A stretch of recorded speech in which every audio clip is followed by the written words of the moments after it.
వీటిని శివ రాజకీయాలు అంటారా, లేదంటే శవాల పైన రాజకీయాలు అంటారా, లేదంటే చిల్లర రాజకీయాలు, రూ. 100 చిల్లర రాజకీయాలు అని అంటారా?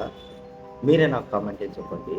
ప్రతి బాధితురాలికి, ప్రతి బాధితుడికి చెప్తా ఉన్నా, ప్రతి అక్కకు, ప్రతి చెల్లెమ్మకు, ప్రతి బాబుకు చెప్తా ఉన్నా, బాధపడాల్సిన పనుల కొంచెం ఓపిక పట్టండి. దేవుడి దయతో మన ప్రభుత్వం వచ్చిన వెంటనే ఒక నెల తిరక్క మునిపే ₹1 రాష్ట్ర ప్రభుత్వం తరఫు నుంచి. నేను ఒక మాజీ సీఎం అంటే, అరే పదవి అంటే కుర్చీ ఉంటేనే మనకు అన్నస్తాయి, కుర్చీ లేకపోతే అసలు మనం సున్నా అని ఎప్పుడు అనుకోవద్దు కూడా. ఇలాంటి నేను 28 స్టేట్లలో ఇలాంటి చిల్లర రాజకీయాలు ఓన్లీ ఆంధ్రప్రదేశ్లోనే చూస్తా. ₹100 ఇచ్చి ప్రజల్ని రమ్మని రెచ్చగొట్టి ₹100. అరే కాదురా, స్టీల్ ప్లాంట్ సంబంధించిన కాదు కదా మీరు.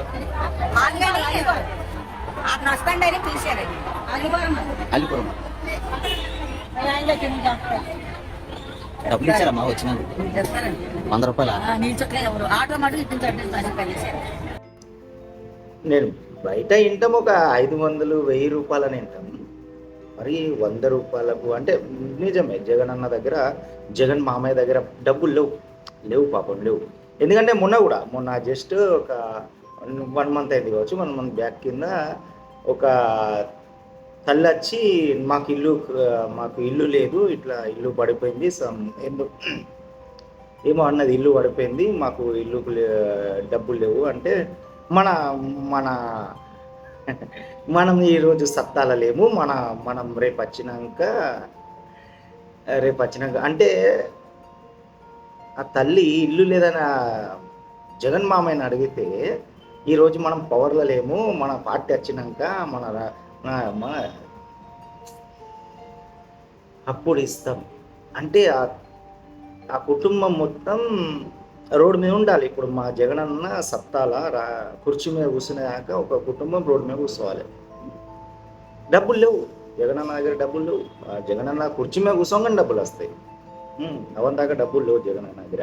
పాపం నాకు అప్పుడప్పుడు అనిపిస్తుంది, ఏదైనా బాధలు ఉంటే రోడ్డు మీద బుచ్చప్పులు ఉంటారుగా, గరీబోళ్ళు బుచ్చప్పుల్లో దగ్గర పోయి, అరే నేను ఇట్లున్నా, నాకు ఒక ₹5 అంటే వాని బొత్సలు ఉంటుంది చూడు, ₹10-15 ఉన్నా కూడా అల్లకెళ్ళి ₹2-3 తీసి ఇస్తారు, ₹2-3 తీసి ఇచ్చేస్తారు. ఎందుకంటే 3 గంటల కష్టం చూసి. కానీ ఎందుకో వీళ్ళ మనసులు పెరగాయి. అదే శివాల పైన మీరే చెప్పాలి, నాకు కామెంట్ అయితే చెప్పాలి. దీన్ని తమిళలో ఏమని పెడదాం? ₹100 రాజకీయాలను పెడదామా, శివాల పైన రాజకీయాలను పెడదామా, చిల్లర రాజకీయాలను పెడదామా? ₹100 ఖర్చులంటే పాపం వాళ్ళు మంచోళ్ళు వాళ్ళు ఎంతైనా మంచోళ్ళు. ₹100 ఇచ్చి కొన్న వాళ్ళు కూడా మంచోళ్ళే. ఓకే అన్న, ఉంటానా? కంటిన్యూ అన్న, జగన్ అన్న కంటిన్యూ.